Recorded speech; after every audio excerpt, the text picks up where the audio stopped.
So, so here we sat, 7 or so years into our formal introduction to this space and involvement with it. And I know I've been spending a lot of time over the last year or so, kind of looking back and saying, if I could, what things do I look at now and think, if I'd have known this, I would have done this differently, or if I'd have known this, I wouldn't have said it this way. As you look back now, what lessons do you think you've learned with your experiences over time that if you were to go back now and say, I probably would tweak this, what would those be? Yeah, good question. I think it's much comes down to the timing of it, because if anything, probably in hindsight, and us at HFS, we are quite outspoken. Some would argue we're quite noisy. But even despite that, if you look back, if we would have been even more to the point in the very early phase, some would probably literally said, hey, Tom, you're Dr. Do, meaning you probably would have stifled innovation because we're too negative about the market question. I think a lot of being realistic and the guidance we provide is also a question of timing. So while, if anything, in hindsight, I think we probably should even double down more on one hand on the realistic guidance, if that's even possible, because I think compared to many of our peers, and without naming organization, when we hear satisfaction levels, others, customer satisfaction level around RPA, at times we just scratch our head and said, are we looking at the same clients? So there's a bit of that as well. But so on one hand, I would argue we could have doubled down even more so, although we were very outspoken. But then the question is, would have been potentially stifled even innovation? I don't have the answer to it. But if I look at the state of the market at the moment, I see it almost positive, not saying we would have done things differently, but as an encouragement to continue trying to literally, also bring the brightest minds like yourself, all your colleagues of Symphony, at the time, others, organization we feel can add to that discussion, bring these people together, because that's what we need. And I think for me, it's an encouragement to double click or go deep on all these issues, because while the market, again, is not, I think the RPA market, if you call a spade, it's changing rapidly. This discrete RPA market probably has already disappeared. It's part of something bigger, so it's not completely gone, but it's part of something bigger. But I think we need, again, the education. Most recent examples, if you've seen the euphoria coming from SAP after the acquisition in an adjacent space of RPA, process, what we call at HFS process intelligence, saying, no, we have all the tools to help our clients. We have been coined to migrate to HANA, the next iteration of that core platform. And I think we have to be just honest, because again, if I learn anything, there are no simple solutions. Around automation, nothing is simple. It's all about integration, it's about orchestration. It's about best practices. And if anything, for me, I take it as an encouragement to double click, to go down around those issues. But again, we have to be mindful. The last thing we want to do, we don't want to stifle innovation either. So there's an element of responsibility. But I still see it as an encouragement to offer people insights, bringing people, like in today's great discussion with you, bring the right people together, but play back what we're hearing. It's not about, are we right? I don't care am I right or wrong. It's what I try to play back what we're hearing, the best practice we see in the market, and help the discussion from that. That's what would be my 2 cents on it. As I've asked myself these questions, I haven't necessarily found myself saying, I probably wouldn't. You didn't know what you didn't know at the time. And as we admitted in those early stages, we were all just trying to learn. And we were learning from each other. I think the one way that I've tried to bring hopefully more nuance to my message is around this idea. I think we all figured out fairly early that nothing is as simple as they say it is, and it's more complex. There are more things involved in it. When you put it on a relative scale, it may seem very simple, but there are unique aspects to it that people don't think about. But really championing this idea that you should look at this, and it may sound self-serving being on the services side now, but in reality, if digital transformation is the current buzz term right now, right? Everybody wants to transform digitally. Well, what's the definition of that? What does that mean for your organization? Exactly. And what commitment are you really willing to make? I mean, if you're going to spend, I mean, as you know, in my time at Ascension, part of what myself and our colleague Lee Coulter and many others were there to do was to help with the transition to the integration of a standard ERP platform. That was on a multi-year timeline. There was a capital investment because they knew that a transformation of that magnitude required more thought than, am I going to get a return on investment in 6 months and have it pay for itself, right?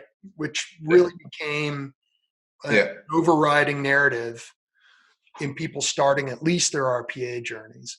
And so now I'm thinking, I spend more time, trying to share an ideology that, look, digital transformation is as big as any other technology implementation that you've ever done.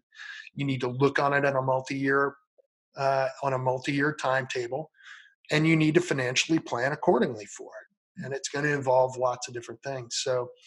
So where what areas of emphasis are you looking at right now? What research are you working on, and what can we see coming from you and the folks at HFS in the near future? No, thanks. I mean, first, echoing what you said, I think you're spot on, because it's all about the transformation journey, the operational transformation journey. And I had to smile, I think, even back in 2016, so long before I wrote a piece about RPA, is that long live intelligent automation, just to say we have to move beyond looking for the panacea, this one tool which gets you to process happiness or closer to the process nirvana. It doesn't exist. It's to the point, it's all orchestration. It's a nuanced understanding of the integration, what needs to be done. That's at the heart of it. It's a journey. And perhaps that might be almost a good segue also to give you a couple of pointers for the research we are doing at HFS. On one hand, I don't want to go deep on a model of the one office, which is literally some of our kind of belief system, what's driving in there, but it's the same. It's around, we have to integrate a plethora of technologies to progress with that journey, but fundamentally, it's a journey. And anybody telling you, and we are back to the hype of the market, saying it's not a journey, even the most recent one acquisition by SAP, hey, you get your happiness with SAP and HANA. Think again, nothing is simple. So I think that's almost just to echo what you have said. What we are doing, where we almost try to go deeper, my colleagues build out this motion, just like echoing what I said, or what we call it the one office emerging technology stack. What kind of emerging technology, I mean, new technologies need to be integrated? Again, the point here, the emphasis is integrated. Again, not looking for the panacea, not for the silver bullet, needs to be integrated. And it's IT and business. So I'm driving much more also at flavors, for instance, IT automation, even monikers like from workload automation, although it's a quite outdated phrase, but just to keep it simple, others, test automation, other, to have a broader view. But it's all about how can we cross-fertilize the experience and learnings to progress with all that. And I think that's probably at the heart of what we're doing at HFS.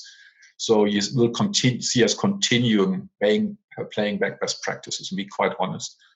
Again, many don't like what we're seeing. It's a little bit, people love us or hate us, but we like to go deep with the people who like what we're saying, who are aligned. So again, we're not trying just to follow any hype, cheap shots, hoping that will almost help our commercial progress. If anything, we made so much more money.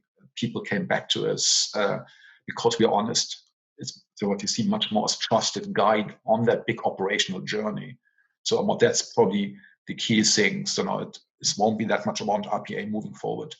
It's what kind of, from a tooling point of view, but also the broad learnings coming back from all those engaged. Again, calling the obvious one. If you think about IT automation, IT operations, that's highly people think about running their network literally without human intervention. That was the same token, the same organization freak out if you talk about literally back to my other topic, non-deterministic ways of, we have some of allegedly bound by compliance, by regulation. We will never do anything with AI. Since how long are you doing it already? So again, instead of learning from one side of the house, taking the cultural learnings, but also just learnings what it means, for instance, working with AI or even with data issues. And I think that's what we're trying to push much more forward, the cross-fertilization of these experiences. That's, again, if digital means anything, we have to stop thinking about all those silos, be it front, middle, and back office on one hand, but probably even more so IT and the business side. On one hand, everybody talks about DevOps allegedly sitting there working together, but we have to help clients much more than what needs to be done on that journey. Something like DevOps, how do you develop an outsourced context is damn hard. How do you automate some of the work streams, workflows, if you set up in a DevOps way? But also, we have to be honest, many are still stuck in waterfall. So how do you get from a waterfall set up where literally everything is reasonably well defined into this new fancy world of DevOps, where everything is allegedly working together? These are the couple of topics, a lot of pointers. Again, we don't have enough time, unfortunately, to go deep, but just to get a sense where you must see us double clicking in the future. Well, Tom, this has been great. It's been terrific reconnecting with you over the last few months. Hopefully sometime in the very near future, we'll be in a situation where we might be able to. It has been too long. Now I'm missing good old days when we were chatting about everything, not just work. That's the most important thing. It's not just work about things, but so it's always a pleasure to catch up with you, AJ. Yep. Well, thank you so much. Where can people find what you're doing? I mean, I know you have a social media presence. Where can people find your work?